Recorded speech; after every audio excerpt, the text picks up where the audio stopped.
Focus on Headline.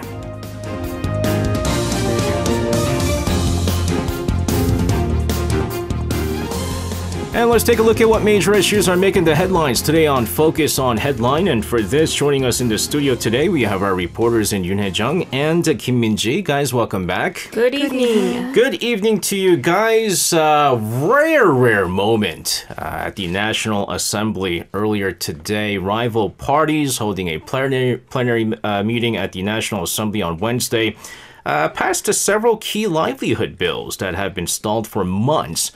Due to all the bipartisan disputes that we talked about.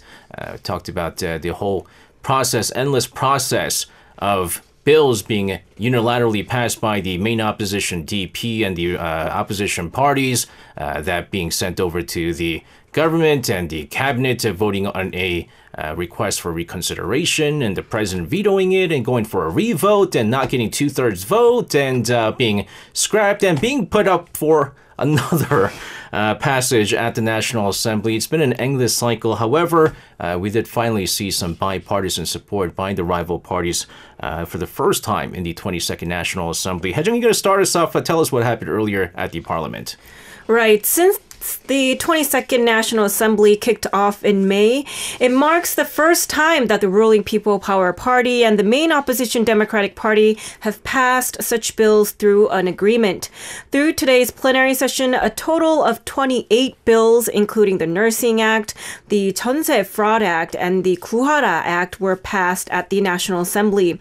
The Nursing Act, which provides the legal basis for physician assistants or PA nurses to assist doctors in performing medical procedures and offers better legal protection to nurses, passed the Assembly in a 283-2 vote with 6 abstaining, and Min-ji will have more on this later on. Moving on to some other bills that were passed during today's session, the Assembly also passed a special bill aimed at assisting victims of a series of home rental scams that abuse the country's unique rental system called Jeonse. Under the bill, Jeonse fraud victims will be allowed to lease public housing provided by the Korea Land and Housing Corporation for up to 20 years. The rent deposit limit to be recognized as a Jeonse fraud victim was originally 300 million won, and this was also raised to 500 million won so that more people can be acknowledged as Jeonse fraud victims. The bill was also scrapped in the 21st National Assembly after President Yoon vetoed it, but was passed in the 22nd National Assembly with the ruling and opposition party consensus. Another bill that was passed at the National Assembly is a law revision bill aimed at preventing parents who have neglected child-rearing responsibilities from claiming their children's wealth. Better known as the Guhara law, after the mother of the deceased K-pop star Guhara claimed Gu's inheritance despite having neglected her parental duties.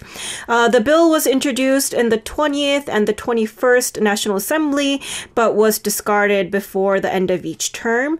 And the revised law will take effect in January 2026.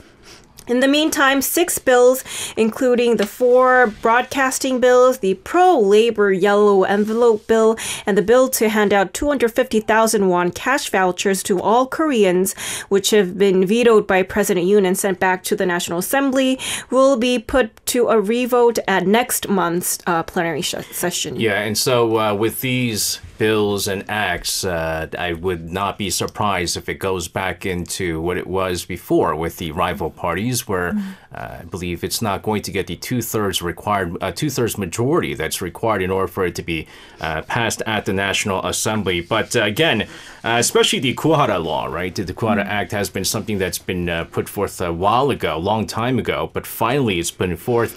And really what they're doing is answering the calls of all the people, the public basically, has been sick and tired of the rival parties just fighting left and right and not passing laws that needed to improve people's livelihoods. But the big one that got a whole lot of spotlight in the National Assembly's passage today is the Nursing Act. Remember, this was pushed forth by the main opposition, the Democratic Party in the 21st National Assembly. However, letter vetoed by President Yoon. But because of the current situation right now with the medical vacuum and the conflict between the government and the medical community over the medical reform that the government is pushing forth, maybe this was required. And so we had bipartisan support for this. This was also passed.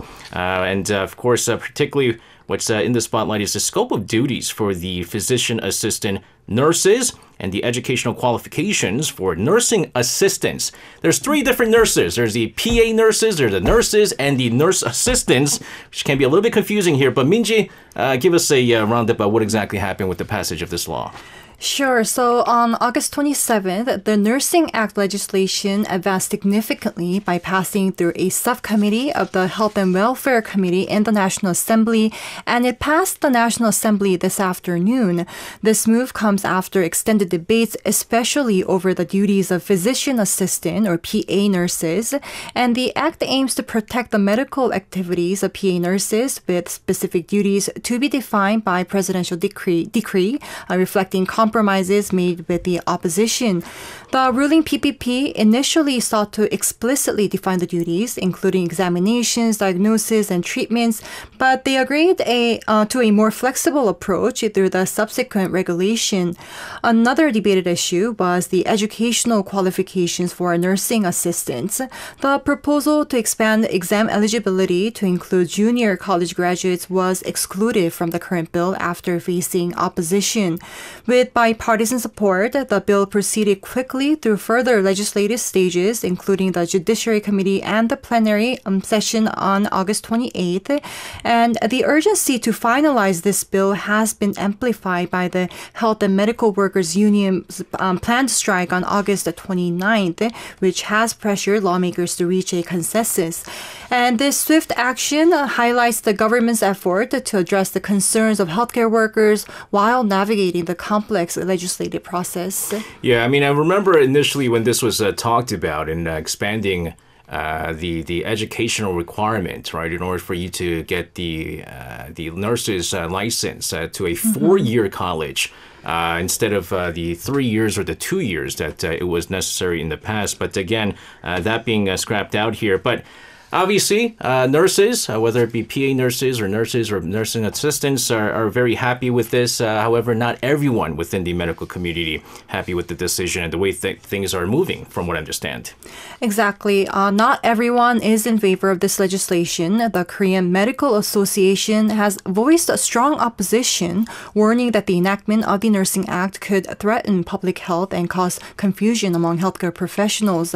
So they have called for an immediate halt to the legislation process and have expressed their readiness to escalate their response if their demands are not met. So in summary, the Nursing Act legislation seeks to provide legal protection for medical activities of PA nurses, with the scope of these activities to be defined by future regulations. And as the bill passed at the National Assembly today, PA nurses may be legalized as early as June next year. Yeah, and so, there was some response coming out from the government, right? I believe Health Minister Cho Gi-hong came out saying that with the passage of the Nursing Act, what we're going to see is improved quality of nursing service is what it is. I mean, even within the scope of, I guess, responsibility or role of the PA nurses and the nurses and the nursing assistants, there was a lot of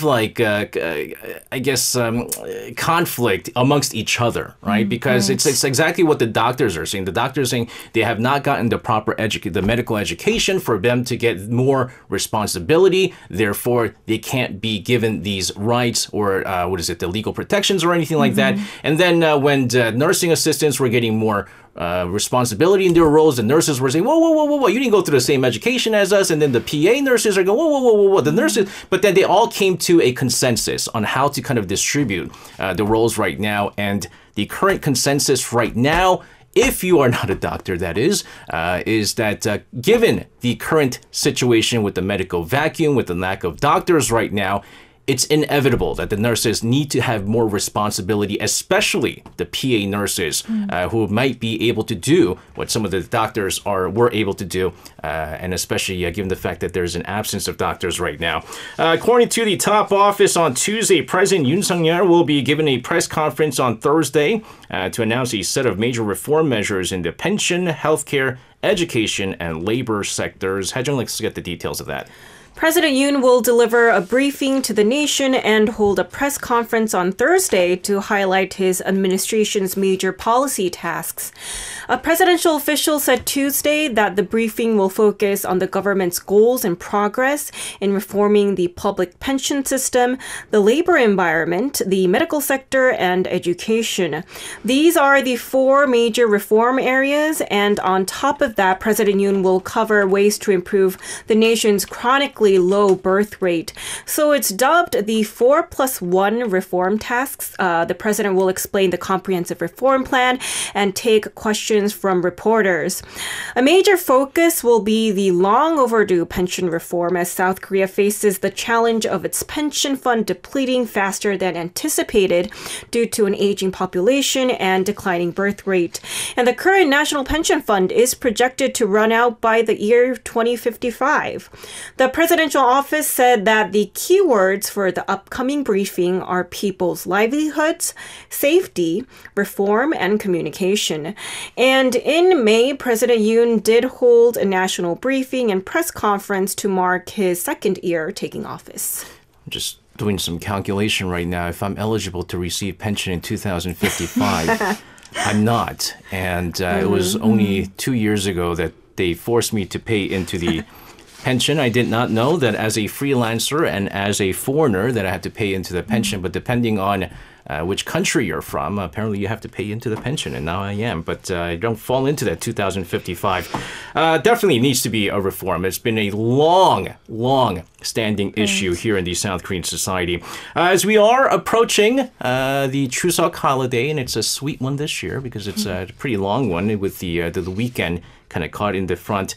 South Korean government has announced a series of measures aimed at boosting the economy and supporting households during this period. Now, from tax benefits to discounts on traveling and shopping, the measures are designed to encourage spending and ensure that the holiday season does run smoothly. Minji, let's get more on this. Sure. So the government has rolled out an extensive plan to stimulate consumer spending in the second half of the year, with a particular focus on the upcoming Korean Harvest Festival or Chuseok holiday. One significant step is the temporary increase in the income tax deduction rate for spending at traditional markets, which will double to 80%. Additionally, 500,000 accommodation coupons will be distributed for stays in non-metropolitan areas valid until the end of November.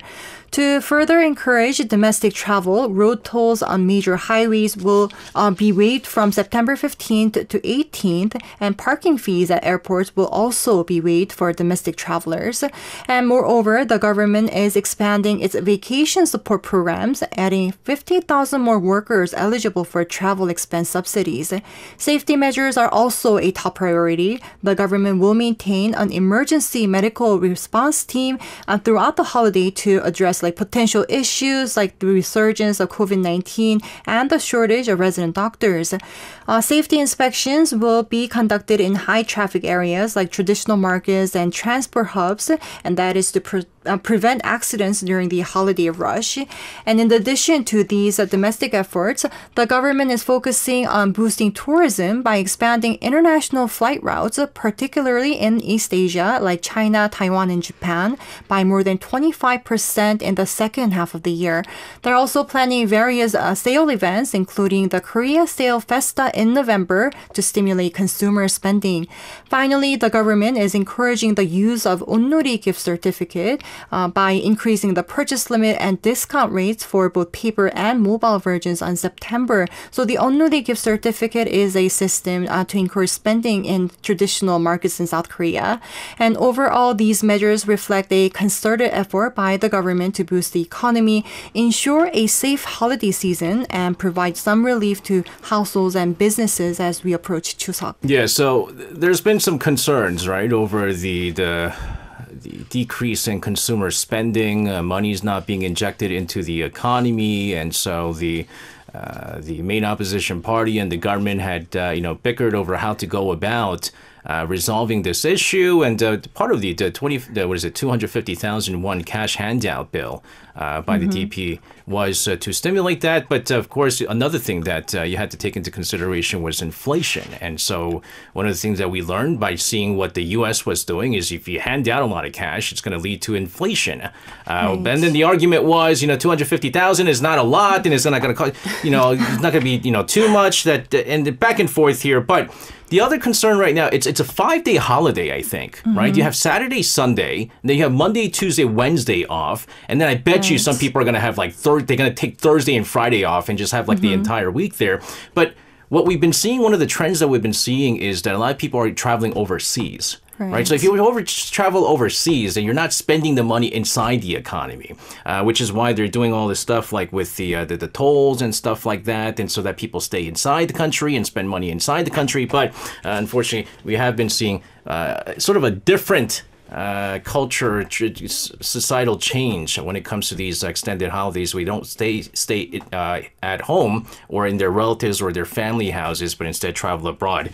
The Health Ministry on Wednesday unveiling a set of measures to deal with emergency care before and after the Chuseok holiday next month, as doctors have warned of possible disruption at emergency rooms due to protracted walkout by junior doctors. This is a real concern. Haejung, let's get more on this. Right. This year, the Chuseok holiday runs from September 14th through the 18th.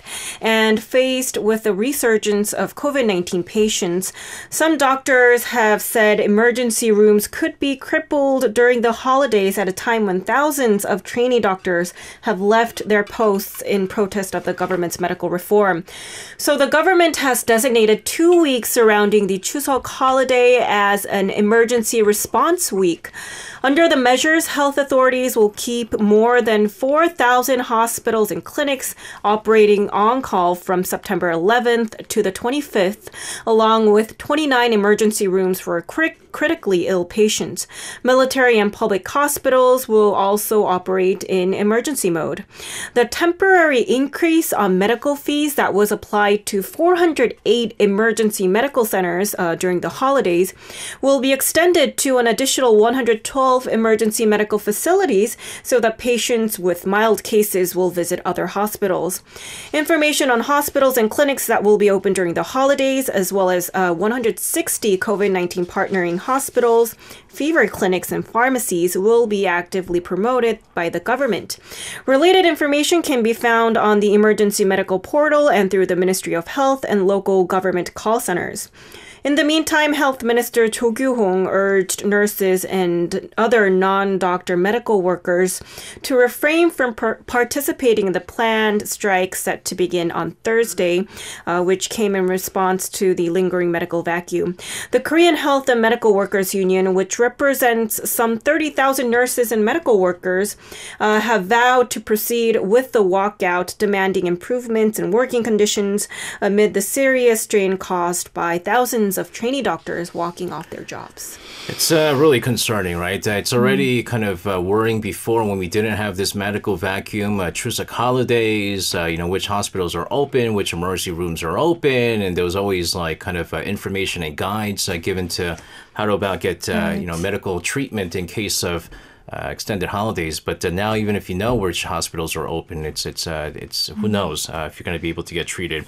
We're going to be addressing yet another major concern here in the country. We talked about how artificial intelligence can be used for good.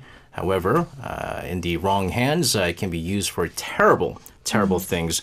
Deepfake-based digital sex crimes. These crimes involve the manipulation of images or videos using AI technology and often targeting individuals known to the perpetrator. Now, the ease of access to such technology, these crimes have become widespread, prompting a strong response from the authorities. Minja, you're going to provide us with some more details on the government's latest efforts to combat this disturbing trend. Yes, the rise of deepfake technology has made it increasingly easy for individuals to create manipulated videos, often with harmful intent. In response, the National Police Agency has announced a special 7-month crackdown on deepfake sex crimes starting from August 28th and continuing until March 31st of next year.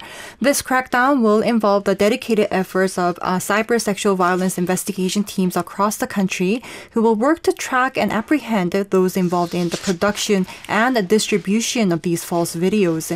One of the most concerning aspects of this issue is the growing involvement of teenagers in these crimes, as the accessibility of AI technology makes it easier for younger individuals to engage in such activities. The police are also particularly focused on cases where children and adolescents are targeted, treating these incidents with the most severity under existing child protection laws.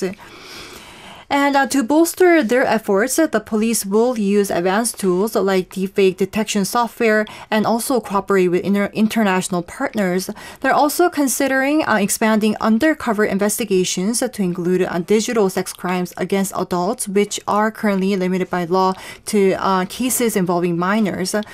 The proposed expansion could help overcome challenges investigating platforms like Telegram, where much of this legal activity takes place. And as the number of reported cases continue to rise sharply, the police are also working on preventive measures, and this includes educational programs led by school police officers to raise awareness and prevent crimes among young people. And Haejang will go deeper into this later on.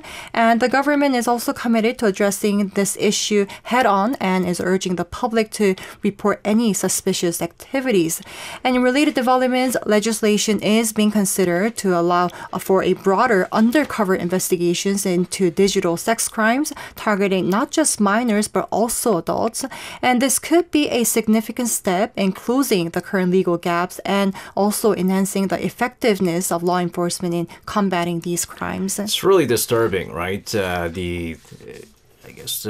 don't know what goes into the minds of some of these people. And you're talking about just everyday people. Mm-hmm. And unfortunately, these are also being used as a way to kind of, take money from them, right? You're going, hey, listen, I have this picture. And if you don't pay me money, I'm going to be spreading this all over the internet and so forth. There's some disturbing statistics in regards to this as well, which I'm going to be briefly talking about after this, because now education authorities have also begun to take strong actions to tackle this deepfake sexual exploitation crimes.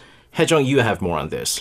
Right. The Education Ministry urged that schools teach students that it is a sexual crime to create and distribute pornographic images or videos based on other people's personal information, and that they guide students to be careful about exposing personal information. Report centers and counseling centers for victims will be set up, and special education and campaigns will be carried out. The Education Ministry recently sent out a notice to 17 city and provincial education offices nationwide, urging them to conduct preventive education to ensure that students don't expose their personal information in cyberspace and don't transmit other people's information as well. The number of victims and perpetrators for deepfake crimes are also being investigated. The Education Ministry has asked schools to submit cases of victims and perpetrators for these crimes, but not many cases have been reported yet. On Monday in Daejeon, the first case of a deepfake crime in the region was reported, and the police transferred the report to the Cybercrime Investigation Unit of the Daejeon National Police Agency, and the police will conduct a full-scale investigation into the reported cases and take strict action against those who are found guilty. Education authorities believe that the actual number of victims are going to be much higher than expected, as the victims are often unaware that they have actually become the target convicted of such crimes. And as of Monday, a list of deepfake victim schools was reportedly circulating online, but none of the schools named in the list have reported any incidents to local education authorities yet. In the meantime, education offices and schools are urging students to be careful about leaking their personal information and are planning to strengthen related education. If students want to take down illegally taken photos of themselves that have been distributed on social networking services, they'll be able to receive counseling at centers specializing in digital sexual violence. Yeah, so that center is the Digital Sex Crime Victim Support Center, right? And they've been established since April of 2018, and it's been, over 6 years, right? They're saying during that 6-year period, there was over 2,000 victims of virtual digital sex crimes, right? And largely being, again, deep fake stuff. In 2018, when this wasn't rampant, they only reported something like, 69 cases, it said. This year is 781 cases. That's only been reported to the center. That's the only one that we know of, right? A lot of kids, they can't talk about it. A lot of people don't want to talk about this, or they keep it a secret and stuff like that. This is where it gets very disturbing. Of the over 2,000 victims that the center reported, 36.9% of the victims are underage. Oh, and so I don't know if this is adults doing it to underage kids or if it's just kids among school, right? I mean, peers, right? And you go like, hey, listen, give me money, or else I'm gonna be spreading this around this school and stuff like that. It's a crime. Like it's a crime. Like it's a serious stuff right now, which is why the government's really cracking. I mean, we talked about this. We talk about the advancement of AI technology, but with that also needs to be laws and legislations and measures to stop people from using it for terrible stuff like this. But it kind of frustrates me because my picture can be used without me knowing, that it's actually being used for pornography. Yeah, well, I will never find out whether it's being distributed online or not. Right, because one of the ways that it's being distributed is through Telegram, right? And that's like the big controversy. What is it? They're saying that there was other thing that I was telling you about, like on WhatsApp, people kept on weird numbers keep calling, trying to face chat with me. And they steal your face and then use that for, terrible stuff. And so they say if you get all these face calls from unknown numbers, don't accept it. They use your voice too. Right. And they use your voice. That's even scary, right? That's even scary, right? And so speaking of Telegram. Now, Telegram, I don't know who uses Telegram. I don't know who uses that. I have never met anybody who uses Telegram. I don't know, or they don't say that they use Telegram. I don't know, right? I do have a Telegram account, but I don't use it. Right. It has a shady connotation. Yeah. It has a shady connotation, but it wasn't supposed to be for that, right? Which is why it got interesting because earlier this week, the CEO of Telegram was arrested. And this is actually causing some diplomatic clashes as well. Minji, you're going to tell us more about this arrest. Sure. So the arrest of Pavel Durov, the Russian-born CEO of Telegram at a French airport on August 24th, has quickly become a flashpoint in international relations.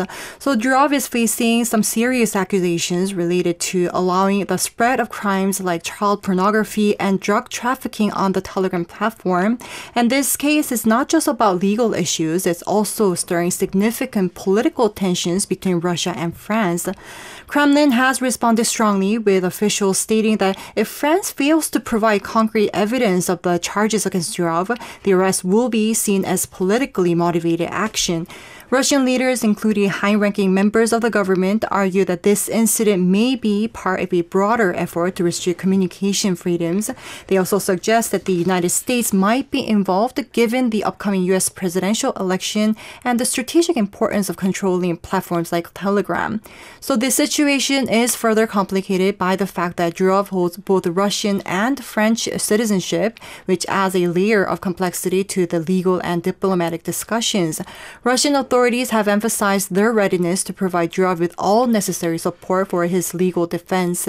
On a broader scale, the issues surrounding Telegram highlight a significant global problem. And while the current focus is on the legal proceedings in France, it's also important to note that sex crimes and other illegal activities facilitated through Telegram are a worldwide concern.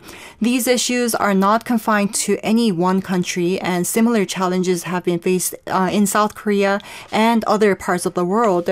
The anonymity and encrypted nature of Telegram have made it a platform of choice for various criminal activities, making international cooperation and regulation more critical than ever. Meanwhile, relations between Russia and France have deteriorated further, with Russian officials accusing the French government of undermining freedom of expression, and they also warned that the broader geopolitical tensions, especially concerning the West's stance on Ukraine, could escalate into more serious conflicts. Yang Gurum, who's over in Shanghai now, says sometimes it's used by companies because for security reasons, right? Just in case things get leaked out, and it's so it was made for a good purpose, and I think especially people who don't trust. I don't know, like WhatsApp or Kakao. Like some people don't even trust Kakao, right? There's just saying that like maybe the government's going to get a hold of it and stuff like that. And then like in the U.S., you have like the U.S. Patriots Act where like the government clearly states that they're going to look into your emails and your chats and stuff like that. And so I guess that works out. But here in Korea, where Kakao is like the vastly popular messenger, if they find out that you have like a Telegram app and they go like, ooh, what illegal stuff are you doing? And now it's sparking even more controversy because I don't know if you guys heard the new the new case, the new nth room that came out, right? The Seoul National University nth room, where a bunch of Seoul National University people they use the AI deepfake to create videos and footages of like SNU alumni women and stuff like that. And I think they were indicted earlier this year, and I don't know if they're getting charged. It's increasingly used to like purchase illegal drugs. Yeah, and that too, right? And that's like the other thing with like cryptocurrency, right? I mean, it wasn't used for that, and now people are using cryptocurrency to buy illegal stuff and terrible stuff. You give people too much power, and this is what happens. North Korea state media, the Korea Central News Agency, reported Wednesday that its leader Kim Jong-un has overseen a test fire of 240mm multiple rocket launcher with a new guidance system. This whole week, he's been kind of touting these new military technologies. Haejung, let's get the latest on this. According to KCNA's Wednesday report, leader Kim Jong-un attended Tuesday's test of the Multiple Rocket Launch System, or MRLS, that is produced at Defense Industrial Enterprises under North Korea's Second Economic Commission. The KCNA said the MRLS, technically updated in its maneuverability and concentrated firing capability, was proved to be advantageous in all aspects, including a newly applied guiding system, controllability, and destructive power. It added that Kim set forth an important policy to be pursued in producing new artillery pieces and equipping army units with them without providing any further details. Back in February, North Korea said it had newly developed controllable 240mm rocket launchers shells, a move that could boost its weapons capabilities with improvements in range and precision, which would be capable of striking Seoul and nearby areas. In May, it said the updated rocket launcher would be deployed to units of the Korean People's Army as replacement equipment from 2024 to 2026. In the meantime, observers say North Korea appears to be showcasing the performance of the rocket launcher in a bid to supply it to Russia for use in its war in Ukraine. A senior research fellow at the Korea Institute for National Unification said the test is likely intended to improve the North's aging 240mm MRLS built in the 1980s. The expert also raised the possibility of the test firing being a form of response to ongoing joint military drills between South Korea and the United States, as the test firing comes as Korea and the U.S. have been conducting their annual summertime Ulchi Freedom Shield exercise, which is set to conclude Thursday. North Korea has long denounced the Allies' joint drills as preparations for an invasion against the regime. Like you can't go saying all the weapons that we're producing is for defensive reasons and stuff like that, and then start touting suicide drones. I mean, nothing about it is defensive, right? I mean, you could call it, I guess, a deterrence, and that way using, defending it by threatening them, saying that, we have all these crazy weapons, I guess, then it deters them from attacking. So I guess then in that case, it's attacking. But everything that North Korea says, and there's always a huge question mark into whether or not the technology that they say that they have actually even works. Because there's been a number of occasions where they touted their hypersonic missiles, and it wasn't even a hypersonic missile, and it failed to test its, it failed its test launch of the hypersonic missiles. But the concern is that it is improving, is what it is. North Korea.